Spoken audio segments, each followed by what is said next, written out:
Hi, this is Billy Ezell with approvedbyguild.com. What a beautiful Friday. A little cloudy, but very warm. And remember this time last year we were talking about Peyton Manning. But anyway, I've got some really exciting news. Not quite as exciting as that, but the Denver Mortgage Assistance Program is out and Guild is approved. So beautiful, we're ready to roll.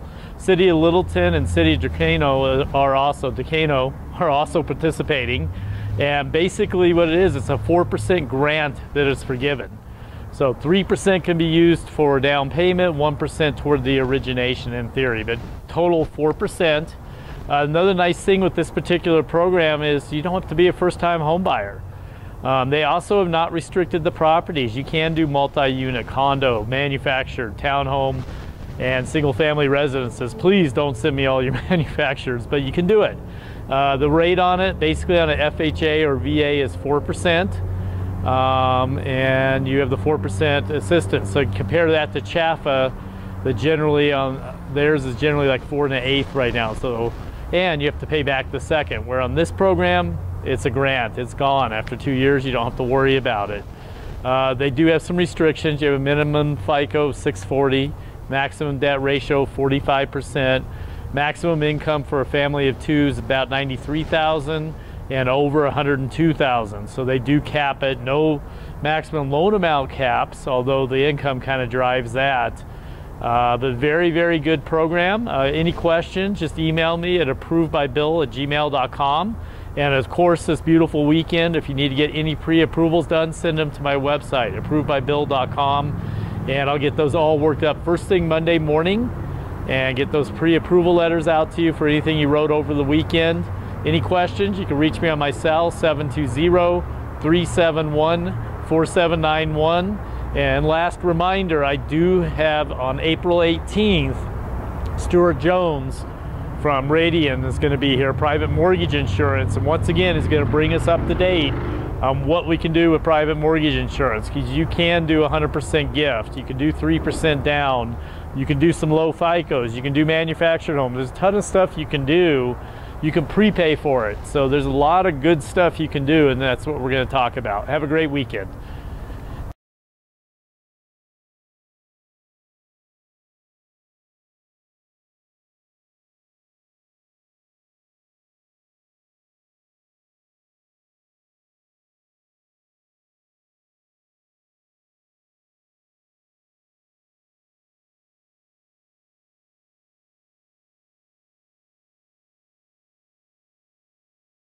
In Barcelona, the unions were out in force soon after this 24-hour strike began.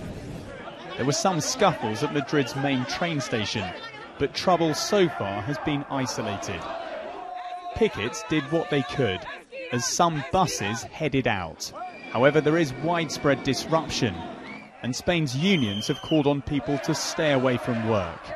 They hope today will send a message to the government here and governments abroad. This is not about just Spain, but it's also about Europe. So we hope European governments and European policies changes after this. I mean, people can't stand anymore. There are anti-austerity protests across Europe today. In Portugal, there is also a general strike, and two in Greece. Both countries are implementing deep austerity measures to try and manage their debts. Spain has a debt of 76% of its total annual income, the highest it's been in 22 years. Last year, Portugal's national debt rose to 107% of what its economy generates in a year. And in Greece, national debt sits at 165% of what its national income is in just 1 year. People in all three countries are now living the effects of public cuts, and they're paying more tax. Amid the confusion of a general strike, it's hard to say if the growing anger of the unions and their supporters represents a wider trend among Spanish society. There'll be bigger protests here tonight, and that might give us a better indication of whether people's patience is wearing thin with the government's policies. It was a tough day for those travelling across parts of Europe. But most people living in crisis-hit countries have bigger priorities. The path to economic growth in Spain, amid so much protest, will be hard.